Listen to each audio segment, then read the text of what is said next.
যে ব্যক্তি জ্ঞানী, যার কাছে জ্ঞান রয়েছে এবং তিনি জানেন যে তার কাছে জ্ঞান রয়েছে, তার মধ্যে নিজে থেকেই অহংবোধ জাগ্রত হয়। খুব কম সংখ্যক এমন জ্ঞানী ব্যক্তি আছেন যারা নিজেদের অহংকারের বিষয়ে আঁচ করতে পারেন।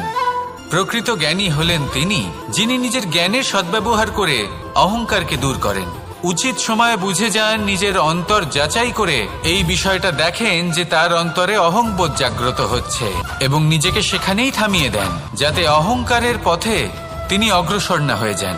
এই অহংকার কখন উচিত, কখন অনুচিত, কখন প্রয়োগ করা উচিত, উচিত নয়, কখন বাধা দেওয়া উচিত, এটা শেখা অত্যন্ত প্রয়োজনীয়। আর যদি এটা আপনি শিখতে পারেন, তাহলে আপনি একজন জ্ঞানীও হয়ে উঠবেন এবং সুখীও থাকবেন।